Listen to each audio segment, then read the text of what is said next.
유다 아사 왕 셋째 해 BC 909년이 되겠습니다. 바사, 여로보암의 아들이죠. 여로보암의 아들 나답을 죽이고 왕이 된 바사 왕 중에 두 왕밖에 안 됩니다만 시작이죠. 그가 디르사에서 이스라엘의 왕이 되어 24년 동안을 다스리게 되었습니다. 그에 대한 평가는 여호와 보시기에 악을 행하되 여로보암의 길로 행하였더라. 금송아지를 제거하지 못하고 백성들을 우상에 빠뜨리게 되는 거죠. 그래서 여호와의 말씀이 이 하나님의 아들 예후에게 임합니다. 내가 너를 티끌에서 바사를 꾸짖기를 티끌에서 들어 백성의 주권자로 삼았는데 네가 여로보암의 길로 행하며 내 백성 이스라엘에게 범죄하게 하여서 내 집을 쓸어버리겠다. 느바스 아들 여로보암의 집같이 되겠다. 그러면서 성읍에서 죽은 적 개가 먹고 들에서 죽은 적 공중의 새들이 와서 먹게 될 것이다. 고 말씀을 합니다. 그리고 바사에 남은 사적과 행적은 역대 지략에 기록이 됐더라. 그리고 그가 죽어 장사 지내게 됩니다. 8절로 건너가서 유다의 아사왕 제26년 BC 886년이 되겠습니다. 바사의 아들 엘라가 이스라엘의 왕이 되어 2년 동안을 다스리게 되는데 이 엘라는 이 왕궁을 맡은 자 아르사 집에서 먹고 마시고 놀고 취해 있을 때 그의 신하죠. 군대 지휘관, 모든 절반, 병거 절반을 통솔한 지휘관이라고 되어 있습니다. 시므리가 왕을 모반하고 그를 쳐 죽이고 대신하여 왕이 됩니다. 이게 아사 왕 제27년에 있었던 일입니다. 885년입니다. 그러니까 엘라가 왕이 된 지 1년 만에 이렇게 제거당하게 됩니다. 그러면서 이제 이 시므리가 왕이 되어 왕이 오를 때 바사의 온 집의 사람들을 죽이게 되는데 남자는 친족이든 친구든 한 사람도 남기지 않고 다 죽이는데 예후를 통해서 하나님께서 하신 말씀 그대로 되었더라.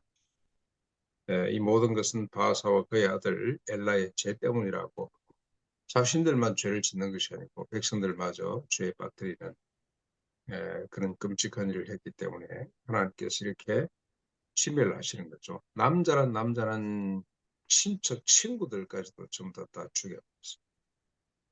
그리고 시므리가 오래 통치를 하냐 아닙니다. 7일 만에 쫓겨나 결국 자살하게 되는데 참 이스라엘의 역사가 우리에게 주는 교훈이 너무나 큽니다. 죽고 죽이는 역사가 반복됩니다. 북쪽 이스라엘은 계속 지금 하마스하고 이스라엘하고 전쟁하는 것도 비슷하다는 생각이 가만히 있으면은 이래도 죽고 저래도 죽고 그냥 전쟁. 그러면서 이 지도자들 한 사람의 생각, 한 사람의 욕망 때문에 얼마나 무고한 사람들이 죽어나가는지요.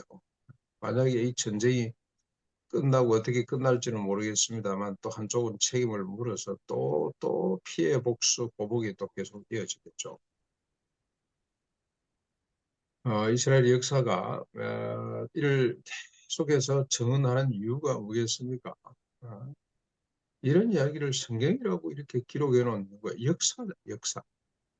역사가 성경에 이렇게 들어가 있는 건 참 재밌습니다. 지난번에 역대 지략과 전혀 다른 관점에서 이제 이렇게 역사를 이해를 하는 거죠.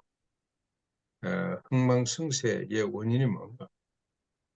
지금 이 시오노 나나미의 로마인의 이야기에 그의 이 로마가 흥할 때 망할 때 이유가 뭔지를 밝히고 있습니다만 성경은 전혀 다르게 접근을 하나님 말씀대로 살면 다윗처럼 그 위가 끊어지지 않고 다윗처럼 존경받고 몇천 년이 지나도 지금 다윗을 사람들이 그리워하고 존경하고 흠모하고 하는 이유가 하나님 말씀대로 살았기 때문이고, 인간적으로 아무리 위대한 업적을 쌓아도 그건 고통일 뿐이고,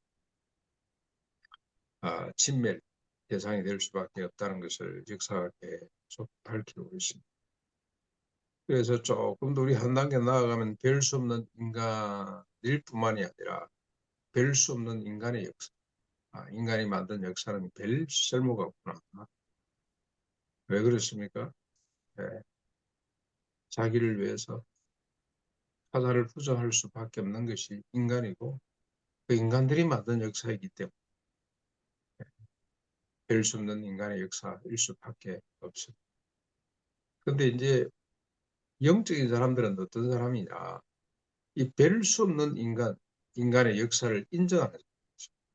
인정. 그래, 맞아. 인간은 어쩔 수가 없지. 그러면서 통곡으로 끝나는 것이 아니라 그만큼 통곡하는 것만큼 메시아를 기다립니다. 하나님 우리를 구원해 주십시오.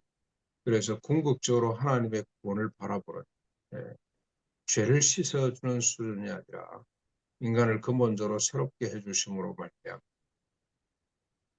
새로운 역사를 쓰는 거죠. 그게 초대교회 역사 가운데 잠깐 나타났습니다. 저것으로 여기지 않고 사도들 발 앞에 두니 모든 필요한 사람에게 나눠줘서 핍절한 사람이 하나도 없다. 그래서 허다한 사람이 죽게 돌아오는 역사가 나타났었습니다. 저희 교단에도 초창기 잠깐 있었습니다. 잠깐. 지금은 총회장 서로 하겠다고 모함하고 무슨 뭐 고발하고 돈을 쓰고 하는 일이 계속 이어집니다만, 아무리 그렇게 못하게 해도 이 선거관리위원장이라는 양반 자체가 약해요. 그냥 뭐 듣고 넘어가고 이러고 있습니다만, 한때 잠시 동안 총회장을 서로 안 하겠다 그랬어요. 네가 해라 서로 너가 하라고 그러는 바람에 후배들이 그냥 그중에 한 사람을 그냥 덜렁 들어다가, 이런 사람이 나와서 덜렁 들어다가 의장석에 갖다 앉히는 그런 역사가 있었어요. 그러면은 총회장이 돼요. 서로 안 하겠다, 서로 자기를 낮추고 네가 더 낫다 이러는 바람에 그런 짤막한 역사가 있었습니다만 오래 가지는 못했습니다. 예, 그렇게 들림을 받았던 사람이 이 엘라처럼, 그 다음에 바하사처럼, 처음에는 겸손, 티끌 가운데 하나님이 드러났던 권력의 맛을 보고는 이렇게 남을 부정하는, 타자를 부정해버리는 이 끔찍한 이런 교만의 자리에 오르게 되자 남자는 다 죽게 되는. 그래서 영성은 뭐냐? 인간은 어쩔 수가 없습니다. 하나님 우리를 불쌍히 여겨주시고 구원해 주십시오. 베드로와 가룟 유다의 다른 점이죠. 가룟 유다는 아이고 그래 인간은 아이 내 실패했구나 책임져야지 깨끗이 죽어버렸습니다. 베드로는 통곡이 밖에 나가서 심히 울었더라. 하나님 나는 별 수 없는 인간입니다. 주님. 그때 하나님의 구원의 손길이 뻗어져서 우리 죄를 씻어주실 뿐만이 아니라 새로운 피조물로 만들어 주심으로 다시는 자기를 위해 살지 않고 주님을 위해 사사를 위해, 그러면은 평화가 깃들겠죠. 이스라엘 총리, 그 다음에 하마스의 지도자 두 사람이 아이고 그래 나를 위해서가 아니고 너를 위해서 이렇게 살면 중동의 평화는 보장이 됐죠. 영토 문제 다 해결될 것이다. 참 우리가 뭐 그냥 고처럼 합니다만은 나를 위해서가 아니고 너를 위해서, 이게 얼마나 중요한 진리인지, 모든 죄로부터 우리를 자유케 하는 그런 아름다운 비밀임을 오늘도 우리가 깨닫고 누릴 수 있기를 바랍니다.